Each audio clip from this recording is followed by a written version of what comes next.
Next subject जो हम चालू कर रहे हैं वो हमारा है इरिगेशन इंजीनियरिंग। इरिगेशन इंजीनियरिंग, अगर आपके सिलेबस की बात बढ़े तो सिलेबस में इरिगेशन और हाइड्रोलॉजी दोनों दे रखी है। कुल मिला के इसको हम वाटर रिसोर्सेज इंजीनियरिंग भी बोलते हैं। इंपॉर्टेंट टॉपिक है क्योंकि पिछली WRD का पेपर देखे तो इसमें काफी अच्छा वेटेज रहता है। 5 से 10 क्वेश्चन आपसे इसमें से आने के चांसेस रहते हैं। 5 क्वेश्चन तो कम से कम आने के चांसेस रहते हैं, क्योंकि पिछली बार केवल इरिगेशन डिपार्टमेंट था, WRD डिपार्टमेंट ही था इसलिए। परंतु अभी जो हमारे राजस्थान की भर्ती है उसमें और भी हमारे पास डिपार्टमेंट है, जैसे PHED, PWD एक्सेट्रा, ठीक है। परंतु जिस हिसाब से सिलेबस दिया है उस हिसाब से लग ऐसा रहा है कि वही चीज है, वही पैटर्न रखने वाले हैं वेटेज का, ठीक है। तो भैया हमारे पास नया सब्जेक्ट शुरू कर रहे हैं हम, बिल्कुल WRD नहीं, WRE, जिसको बोलते हैं वाटर रिसोर्सेज इंजीनियरिंग। देखिए, वाटर रिसोर्सेज इंजीनियरिंग अपने आप में 2 सब्जेक्टों को अपने साथ इंक्लूड करता है, 2 सब्जेक्ट को इंक्लूड करता है। देखिए यहाँ पर अगर मैं बात करूं तो हमारे पास इस लेक्चर में हम क्या देखेंगे, जो आपकी पहली लाइन की बेसिक डेफिनेशन ऑफ इरिगेशन, उसकी नेसेसिटी, बेनिफिट और मेन जो होता है वो types and methods of irrigation हम देखेंगे। Types and methods of irrigation के बारे में हम यहाँ पर स्टडी करेंगे, ठीक है। तो किस तरीके से होगा वो देखते हैं। अपने पास मैं नोट्स खोल देता हूं जिससे कि मेरा लिखने का टाइम बचेगा और मैं ज्यादा से ज्यादा क्वेश्चंस पर फोकस करेंगे अपन बाद में, पर एक बार हम थ्योरी डिस्कस कर लेते हैं जिससे कि आपको समझ में आ जाए चीज क्या होती है। देखिए, WRE जो सब्जेक्ट है उसमें 2 सब्जेक्ट इंक्लूड है। एक होता है हमारे पास क्या, हाइड्रोलॉजी, और एक हमारे पास होता है इरिगेशन, ठीक है। परंतु क्वेश्चन वेटेज के बात करें अगर JN लेवल के एग्जाम्स में तो इरिगेशन से ज्यादा क्वेश्चन आते हैं, हाइड्रोलॉजी से थोड़े से कम क्वेश्चन पूछे जाते हैं। परंतु हम इक्वली वेटेज देके रखेंगे क्योंकि दोनों ही सब्जेक्ट अपने आप में इंपॉर्टेंट है, ठीक है। तो क्या होता है इरिगेशन इंजीनियरिंग और क्या होता है हाइड्रोलॉजी इरिगेशन, वो देखिए अपने पास। देखिए बेसिकली हाइड्रोलॉजी क्या है, हाइड्रोलॉजी इंजीनियरिंग में हम क्या डील करते हैं, हम डील करते हैं कि जो हमारी अर्थ सरफेस है उसमें जो हाइड्रोलॉजिकल साइकिल है, हाइड्रोलॉजिकल साइकिल मतलब समंदरों से वाष्प का बनना, समंदरों से वाष्प का बनना, फिर हमारे पास उसका इवेपोरेट होकर, वाष्प बनकर इवेपोरेट हो जाना, इवेपोरेट होकर हमारे पास इवेपोरेट होकर बादलों का बनना, बादलों के थ्रू धरती पर पानी का आना, ठीक है, धरती पर पानी का आना क्लाउड के रूप में वापस, और धरती पर से बरसात के रूप में नदियों झरनों के थ्रू दोबारा से सी वाटर में वापस से पानी का चला जाना, ठीक है। कुल मिला के जो ये हाइड्रोलॉजिकल चक्र है इसको हम स्टडी करते हैं हाइड्रोलॉजी में। तो भैया जो हाइड्रोलॉजी की ब्रांच अगर मैं आपको यहाँ पर दिखाऊं तो हाइड्रोलॉजी की ब्रांच में हम क्या करते हैं, it is a branch of engineering, here we study the formation, circulation and distribution. देखिए 3 चीज है हमारे पास, क्या, फॉर्मेशन, सर्कुलेशन और डिस्ट्रीब्यूशन। डिस्ट्रीब्यूशन ऑफ वाटर, ठीक है। तो पृथ्वी की सतह और उसके ऊपर के वातावरण में, जिसको हम क्षोभ मंडल, ट्रोपोस्फियर बोलते हैं, वहां पर पानी का बनना, ठीक है, वाटर का बनना, उसका सर्कुलेट होना, क्लाउड के थ्रू सर्कुलेट होना, प्रेसिपिटेट होना, और अर्थ सरफेस पर उसका डिस्ट्रीब्यूशन किस प्रकार से होता है। इस चीज को हम जिस ब्रांच ऑफ इंजीनियरिंग में, सिविल इंजीनियरिंग की जिस ब्रांच में अध्ययन करते हैं उसको क्या बोला जाता है, हाइड्रोलॉजी इंजीनियरिंग बोला जाता है, हाइड्रोलॉजी बोला जाता है बेसिकली, ठीक है।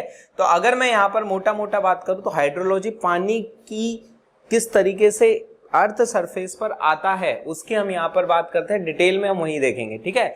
दूसरा हमारे पास, यदि हमारे पास अर्थ सरफेस पर हमारे पास पानी है, अब वो किसी भी रूप में हमारे पास पानी है, तो उस पानी का उपयोग हम फसलों के लिए किस प्रकार से कर सकते हैं, कहां से उस पानी को उठाकर कैनाल्स के थ्रू खेतों तक लाया जाता है, वो सब हम किस इंजीनियरिंग में देखते हैं, इरिगेशन इंजीनियरिंग में।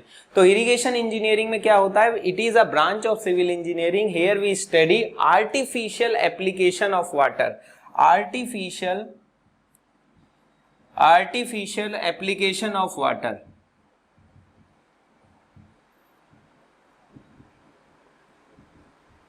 ठीक है, artificial application of water to the cultivated field. देखिए वैसे तो बहुत जगह हो सकता है, परंतु हमारे पास जो हमारा उपजाऊ सिंचित क्षेत्र है वहां की हम बात कर रहे हैं, तो कल्टिवेटेड फील्ड में या एरिया में जो हमारे पास आर्टिफिशियल एप्लीकेशन ऑफ वाटर है वो हमारा इरिगेशन इंजीनियरिंग से संबंधित है, जहां हम types of irrigation, method of irrigation और वाटर रिक्वायरमेंट ऑफ सॉइल वगैरह के बारे में अध्ययन करते हैं। देखिए, जो हमारा किसान होता है, फार्मर होता है, उसको कल्टीवेटर बोलते हैं, ठीक है, कल्टीवेटर बोलते हैं। और जो हमारी खेत होते हैं उसको कल्टीवेटेड एरिया, कल्टीवेटेड फील्ड बोलते हैं।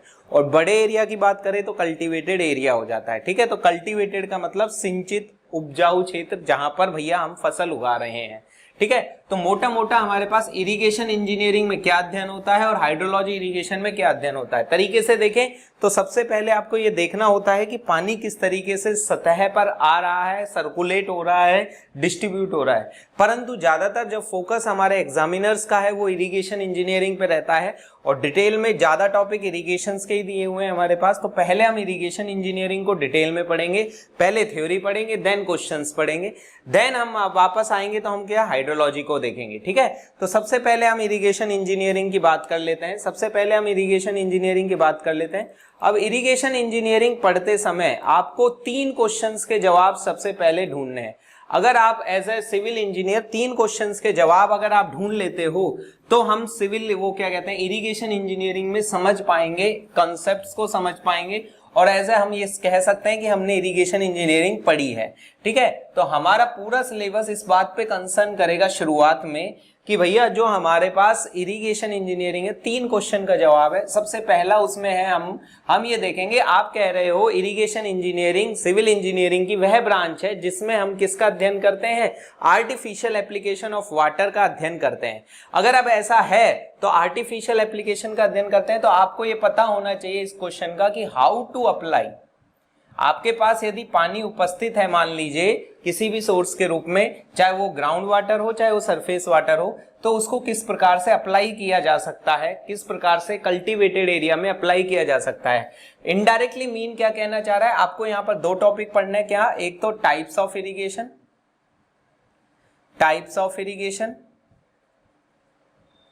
और दूसरा हमारे पास होगा मेथड्स ऑफ इरिगेशन। ज्यादातर क्वेश्चन यहां से आते हैं, मेथड्स ऑफ इरिगेशन आसान टॉपिक है और थ्योरी ज्यादा है, इस वजह से मैं प्रोजेक्टर की हेल्प ले रहा हूं जिससे आपको लिखने में समय ना जाए, ठीक है। तो ये 2 क्वेश्चंस का जवाब आप ढूंढेंगे यहाँ पर, टाइप्स ऑफ इरिगेशन और मेथड्स ऑफ इरिगेशन। आगे चलते हैं एक बार, ठीक है। पहला चैप्टर हमारा इसी क्वेश्चन का जवाब ढूंढने में निकलेगा, ठीक है। दूसरा है हमारे पास, यदि आपके पास पानी है और आपको ये पता भी लग जाए कि पानी को किस प्रकार से फील्ड में देना है तो कितना देना है।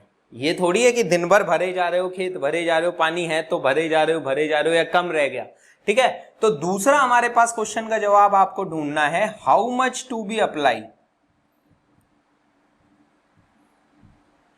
कि भैया अगर आपके पास पानी है तो भैया कितना पानी दे सकते हो आप, फील्ड में कितनी रिक्वायरमेंट है, पौधे को कितनी रिक्वायरमेंट है जिससे उसकी सबसे अच्छी ग्रोथ हो, मैक्सिमम ग्रोथ हो, ठीक है। तो यहां पर हमारे पास चैप्टर नंबर 2 आता है और ये हमारी पिक्चर का हीरो है। मैक्सिमम क्वेश्चंस, बहुत क्वेश्चंस आते रहते हैं यहाँ पर, water requirement of crop and soil water relationship, कि क्रॉप्स की वाटर रिक्वायरमेंट कितनी होती है, पर्टिकुलर कोई भी क्रॉप हो तो उसकी रिक्वायरमेंट कितनी होती है। और दूसरा हमारे पास सॉइल वाटर, अगर मिट्टी में पानी दिया जाए तो कितना पानी तो मिट्टी में रुकता है, कितना पानी इवेपोरेट हो जाता है, कितना पानी जमीन में ग्राउंड वाटर में चला जाता है, ठीक है। तो पानी मिट्टी में कितना ठहर पाता है और पौधा उसको कितना यूज कर पाता है, कितना काम का है, कितना काम का नहीं है, कितना वेस्टेज है, सब हम यहाँ देखेंगे सॉइल वाटर रिलेशनशिप में, ठीक है। तो दूसरे क्वेश्चन का जवाब जब हम ढूंढेंगे तो हमारा चैप्टर नंबर 2 चलेगा और ये काफी बड़ा चैप्टर रहेगा और यही इंपॉर्टेंट चैप्टर है, ठीक है। तीसरा क्वेश्चन जो आपको ढूंढना है, आपको ये पता लग गया कि भैया पानी हमारे पास है, उसको आर्टिफिशियली हमको फील्ड में देना है, ठीक है। हमको मेथड्स भी पता है, हमको ये भी पता है कितना देना है, ये भी पता है, परंतु ये थोड़ी एक बार पानी दिए और बस खत्म, अब फसल अपने आप उगती रहेगी। कुछ समय बाद वापस से पानी की जरूरत पड़ती है। किसी फसल में 3 बार पानी लगता है, किसी में 5 बार पानी लगता है, तो इस तरीके से अलग अलग पानी लगेगा, ठीक है। तो क्वेश्चन नंबर 3 जिसका जवाब आपको ढूंढना है, जिसमें हमारे पास क्या है, व्हेन टू अप्लाई, कि कब कब फील्ड में पानी अप्लाई करना है। तो शुरुआती अगर इरिगेशन इंजीनियरिंग की बात करें तो हमारे पास इतना आपको आना चाहिए, व्हेन टू अप्लाई, कब कब अप्लाई करें। तो यहां पर हमारे पास फ्रीक्वेंसी ऑफ इरिगेशन, कि आज अगर मैंने पानी दे दिया, अगर आज मैंने पानी दे दिया तो अब 11वें दिन, 12वें दिन या 15 दिन बाद, कितने दिन बाद दोबारा पानी देना है, कितने दिन बाद वापस पानी देना है, वो सब हम यहाँ फ्रीक्वेंसी ऑफ इरिगेशन में डिस्कस करेंगे।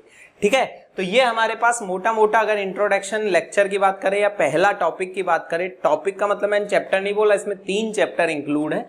ठीक है, तो ये हमारा मेन फोकस रहेगा सबसे पहले। ठीक है, तो सबसे पहले क्वेश्चन का जवाब हम ढूंढ लेते हैं। कौन सा? आप अपने नोट्स बना रहे हैं तो आप सबसे पहले अपने पास लिख लो कि भैया हम क्या देखना चाह रहे हैं, हाउ टू अप्लाई। सबसे पहले हम पहले क्वेश्चन का जवाब देखेंगे कि आप बार बार एक चीज कह रहे हो कि इरिगेशन इंजीनियरिंग होती क्या है। इरिगेशन इंजीनियरिंग होती है जिसमें हम क्या करते हैं, आर्टिफिशियल एप्लीकेशन ऑफ वाटर करते हैं। तो किस प्रकार से पानी दिया जा सकता है वो हम यहाँ देखेंगे। ठीक है, मैं आपको कंबाइंड नोट्स लिखा रहा हूं, आप मेरे साथ साथ लिखते चले, ज्यादा अच्छा रहेगा।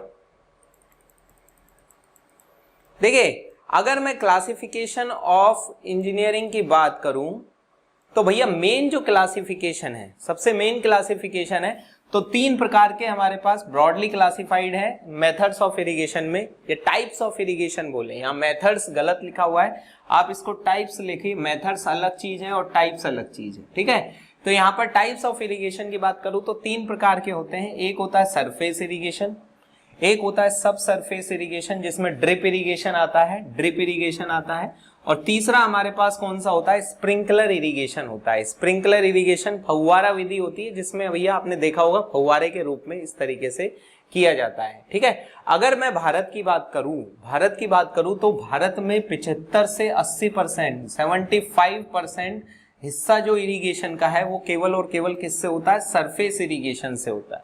उसके बाद कुछ हिस्से में स्प्रिंकलर इरिगेशन होता है और देन सब सरफेस इरिगेशन होता है। ठीक है, तो अगर मैं क्लासिफिकेशन ऑफ इरिगेशन की बात करूं, मेथड्स टाइप्स ऑफ इरिगेशन की बात करूं तो 3 टाइप्स होते हैं। कौन कौन से बताओ भैया? एक सरफेस इरिगेशन, दूसरा सब सरफेस इरिगेशन, और तीसरा हमारे पास कौन सा, स्प्रिंकलर इरिगेशन। ये चीज आपको समझ में आ रही है? बिल्कुल अच्छे से समझ में आ रही होगी। ठीक है, अब हम इसको थोड़ा सा और अच्छे से क्लासीफाई अगर करना चाहें,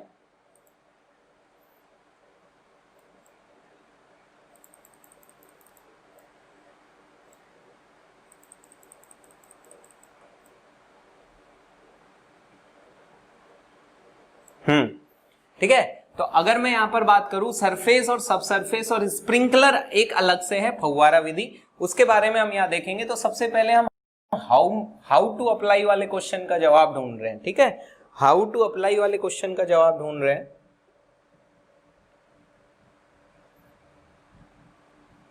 ठीक है, तो सरफेस इरिगेशन देखो नाम से ही पता लग रहा है। सरफेस इरिगेशन क्या होता है भैया? सरफेस इरिगेशन होता है जहां हम क्या करते हैं, सतह पर बस पानी को फैला देते हैं, जहां पर हम सतह को पर पानी को केवल क्या कर देते हैं, फैला देते हैं। ठीक है, तो उस मेथड को कहते हैं सरफेस इरिगेशन। सब सरफेस इरिगेशन क्या होता है? सब सरफेस इरिगेशन में हम पानी को फैलाते नहीं है। जैसे मान लीजिए ये हमारा ग्राउंड सरफेस है और ये मान लीजिए हमारा पौधा है और ये इसकी रूट जोन है। प्लांट की एक रूट जोन होती है जहां तक उसकी रूट जोन जाती है। ठीक है, तो हम क्या करते हैं, पाइपलाइन अंदर बिछाते हैं, सतह पर नहीं बिछाते, अंदर की ओर पाइपलाइन बिछाते हैं। ड्रिप इरिगेशन मेथड जो होता है हमारा, ठीक है, और उसमें बीच बीच में नोजल छोड़ दी जाती हैं। इन नोजल्स की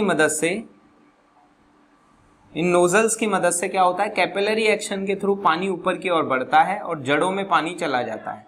अब यहाँ पर सतह पर एक भी पानी कुछ भी भरा नहीं जाता, कुछ भी सतह पर भरा नहीं जाता, तो भैया इवेपोरेशन लॉसेस होने की संभावना बहुत कम होती है और एफिशिएंसी बहुत ज्यादा होती है इसकी। ठीक है, परंतु इसके लिए इनिशियल कॉस्ट बहुत ज्यादा पड़ती है। तो यहाँ पर हम क्या करते हैं, सरफेस इरिगेशन में क्या किया जाता है, सतह पर पानी भरते हैं सीधा का सीधा ग्राउंड पर, और उसके बाद वो पानी कुछ ऊपर उड़ जाता है, कुछ नीचे पानी रिसता है, कुछ जमीन में नीचे वाटर टेबल में चला जाता है और कुछ पानी पौधे के काम आता है। ठीक है, तो उसको तो बोलते हैं सरफेस इरिगेशन। और यदि पानी को कहां पर छोड़ा जाए, डायरेक्टली प्लांट रूट जोन में अप्लाई किया जाए, यदि वाटर को डायरेक्टली प्लांट रूट जोन में अप्लाई किया जाए तो उसको क्या बोलते हैं हम, सब सरफेस इरिगेशन। और स्प्रिंकलर इरिगेशन फव्वारा विधि होती है जिसमें भैया पाइपलाइनों को सतह पर तो बिछाते हैं परंतु इस तरीके से बौछार के रूप में, फव्वारों के रूप में हम छोड़ते हैं। ठीक है, मोटा मोटा अभी आप इसको इतना ही याद रखें, ज्यादा अच्छा है। हम पहले टाइप्स के बारे में आ रहे हैं, देन हम मेथड्स के बारे में आएंगे। ठीक है, टाइप्स के बारे में आ रहे हैं, देन हम कहां पर आएंगे, मेथड्स के बारे में आएंगे। अब सबसे पहले वाला उठा लो हमारे पास, कौन सा, सरफेस इरिगेशन। सबसे पहला उठा लेते हैं सरफेस इरिगेशन, एक एक करके पढ़ते चले जाते हैं, देन हम आगे की ओर बढ़ते हैं। अच्छे से क्लासिफाई करना है तो हमारे पास देखिए सरफेस इरिगेशन में भी अपने पास टाइप की बात करें तो हमारे पास किससे डायरेक्ट, कंबाइंड और हाँ, अब हमारे पास है पहला पढ़ा रहे हैं सरफेस इरिगेशन। मेरे साथ साथ लिखे, मैं प्रोजेक्टर का यूज इसलिए कर रहा हूं जिससे कि आपके पास क्या हो, समय बचे हमारा लिखने का। बहुत सारी चीजें आप इसको वैसे लिख सकते हो। देखिए सरफेस इरिगेशन आपको समझ में तो आ गया। यहाँ पर क्या किया जाता है, सीधा का सीधा जो सरफेस है वहां पर किया जाता है। और ये मैं पहले ही बता चुका हूँ, भारत में लगभग 75% जो हिस्सा है वो हमारे पास किससे होता है, सरफेस इरिगेशन। और अगर विश्व की बात करें, वर्ल्ड की बात करें तो ये लगभग 90% तक होता है। ठीक है, 90% तक होता है क्योंकि अफ्रीकन देशों में यही सिस्टम ज्यादातर अप्लाई जाता है। तो भारत में फिर भी इरिगेशन के मामले में हम काफी आगे हैं। ठीक है, तो हमने 75% इरिगेशन करते हैं, सबसे लो एफिशिएंसी इसी में आती है। ठीक है, अब सरफेस इरिगेशन ज्यादातर कौन से एरियाज में ही सुटेबल होता है, केवल और केवल प्लेन एरियाज में ही सुटेबल होता है। प्लेन एरियाज का मतलब जिनका ढाल 3% से कम होता है, जिनका ढाल 3% से कम होता है उनको हम रोलिंग ग्राउंड या प्लेन एरिया बोलते हैं।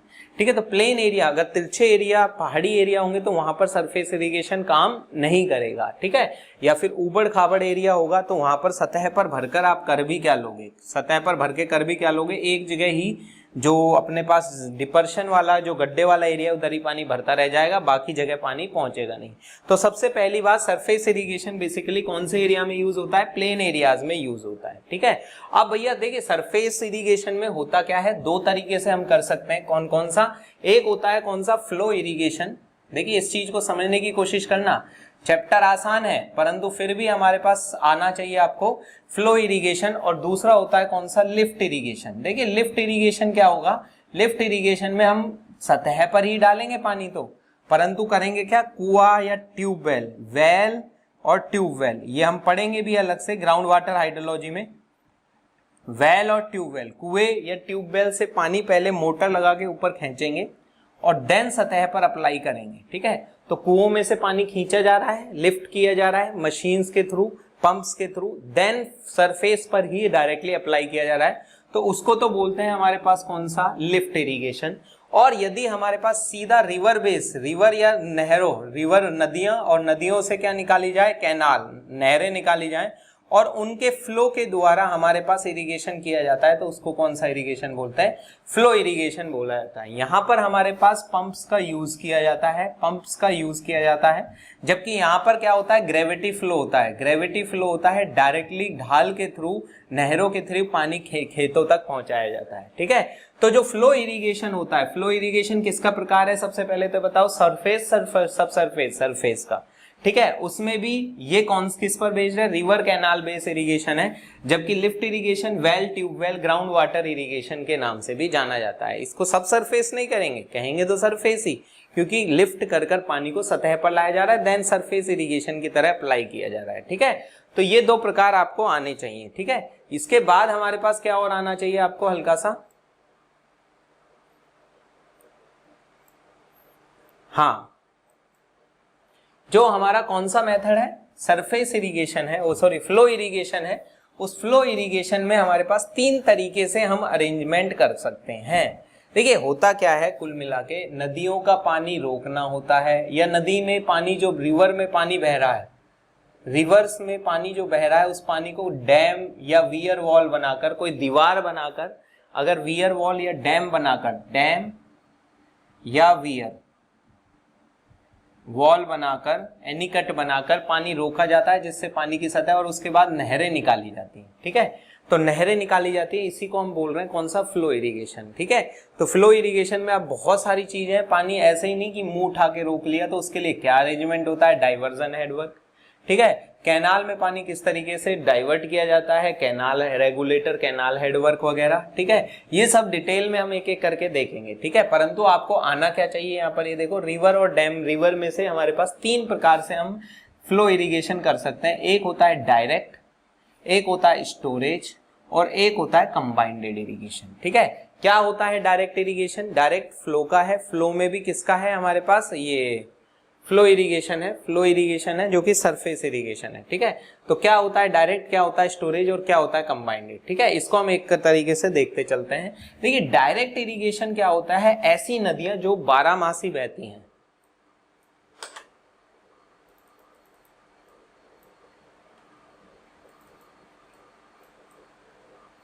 हाँ देखिए डायरेक्ट इरिगेशन मेथड्स में होता क्या है, डायरेक्ट इरिगेशन मेथड में जो हमारे पास है वो ऐसी नदियां जो पेरिनल रिवर होती है, पेरिनल रिवर का मतलब ऐसी नदियां जो 12 मास बहती हैं, उन पर ये किया जाता है। इसमें क्या जाता है, जो नदी होती है हमारी, जो रिवर होती है, उसमें एक सिंपल वियर वॉल बनाई जाती है, डैम नहीं बनाया जाता है।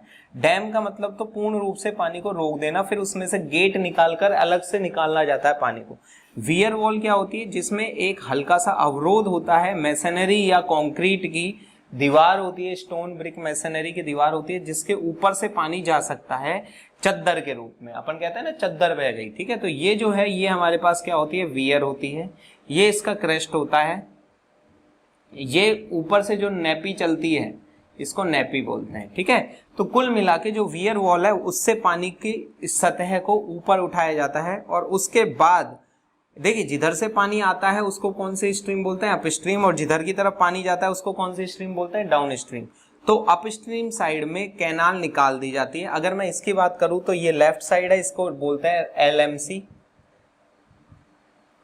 और ये हमारे सॉरी जिस तरफ नदी का ढाल है उस तरफ खड़े होकर ये हमारे पास क्या होगी, आरएमसी, राइट मेन कैनाल, और ये हमारे पास होगी लेफ्ट मेन कैनाल। एलएमसी मतलब लेफ्ट मेन कैनाल। देखिए हम नदी के बहाव की तरफ मुंह करके खड़े हो गए, तो जो सीधा हाथ है उसको एलएमसी आरएमसी, और ये वाली जो लेफ्ट हैंड है उसको एलएमसी बोल रहे हैं, ठीक है।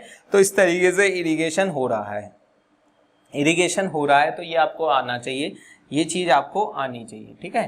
तो ये हमारे पास है कौन सा, डायरेक्ट इरिगेशन में, सरफेस इरिगेशन में फ्लो इरिगेशन, और फ्लो इरिगेशन में भी डायरेक्ट, ठीक है। कहां से कैनाल निकाली जाती है और कौन सी नदियों पर किया जाता है, केवल और केवल जो हमारे पास 12 मासी नदियां होती हैं उन पे ये किया जाता है, ठीक है। अगला जो है हमारे पास दूसरा जो मेथड है वो हमारे पास कौन सा, स्टोरेज। देखो नाम से ही पता लग रहा है, ऐसी नदियां जो कि मानसून में तो बहुत आती हैं, मानसून ज्यादातर हमारे इंडिया में ऐसी ही नदियां हैं जो क्या कहते हैं, जब बरसाती मौसम होता है, मानसून आता है, उस समय तो भर जाती हैं, ठीक है। तो जब मानसून आता है तो उस समय क्या किया जाता है, उनका पानी स्टोर कर लिया जाता है, किसकी मदद से, डैम की मदद से, ठीक है। बड़ा स्ट्रक्चर होता है डैम, डैम की मदद से पानी को स्ट्रक्चर को स्टोर कर लिया जाता है। और जब इरिगेशन करना होता है हमको, जब इरिगेशन करना होता है तो क्या करते हैं, उस डैम के गेट खोले जाते हैं बकायदा, और यहाँ पर एक पिकअप वियर लगाकर, ये इंपॉर्टेंट क्वेश्चन है, पिकअप वियर लगाकर, पिकअप वियर मतलब जो पानी छोड़ा गया, जो पानी छोड़ा गया उसको पिक करने के लिए पिकअप वियर लगाकर पानी को रोका जाता है। रोकने का मतलब उसका लेवल बढ़ाया जाता है थोड़ा सा, और देन नहरें निकाल दी जाती है, वही आरएमसी और एलएमसी, आरएमसी और एलएमसी। ये बात समझ में आ रही है, ठीक है। कुछ ऐसी बात नहीं है जो आपको नहीं समझ में आए, ठीक है। आराम से आपको ये चीज समझ में आ रही है अगर नदी बह रही है इस तरीके से। तो अगर ऐसी नदी है जो 12 मासी नहीं बहती, मानसून पीरियड में बहती है, बरसातों में बहती है, तो उसका पानी स्टोर कर लेते हैं डैम की मदद से, बड़ा रिजर्वायर की मदद से, ठीक है। और देन हम आरएमसी एलएमसी की मदद से क्या करते हैं, उसका पानी करते हैं। परंतु इसमें पिकअप वियर की जरूरत पड़ती है। एक क्वेश्चन आता है, पिकअप वियर डैम के कौन सी साइड लगता है, तो कौन सी साइड लगता है, डाउन स्ट्रीम साइड में लगता है। और जो नहरें निकाली जाती हैं पिकअप वियर के कौन सी, अपस्ट्रीम साइड से निकाली जाएंगी, पिकअप वियर के अपस्ट्रीम साइड से ही निकाली जाएंगी, ठीक है। क्योंकि पानी का, वाटर का लेवल थोड़ा सा इंक्रीज करना जरूरी होता है। ये बात आपके समझ में आ रही है, ठीक है। तो ये हमारे पास कौन सा इरिगेशन है, ये हमारे पास था डायरेक्ट, और दूसरा कौन सा था, स्टोरेज इरिगेशन। तीसरा है हमारे पास कौन सा, कंबाइंडेड इरिगेशन। ये मिटा दे रहा हूं मैं, कंबाइंडेड इरिगेशन। कंबाइंडेड इरिगेशन में क्या देखना होगा आपको, ये देख लो, नाम से ही पता लग रहा है,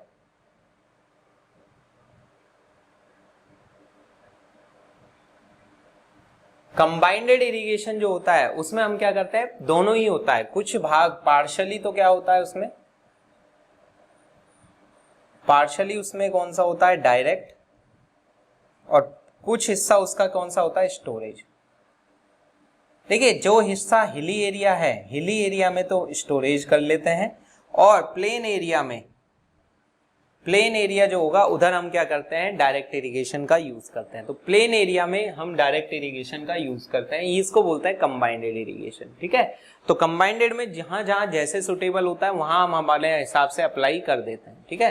पेरिनल रिवर हो गया, नॉन पेरिनल रिवर में कौन सा होगा, स्टोरेज, ठीक है। और पार्शली में तो दोनों ही इंक्लूड है, तो आपको ये चीज समझ में आनी ही चाहिए, ठीक है।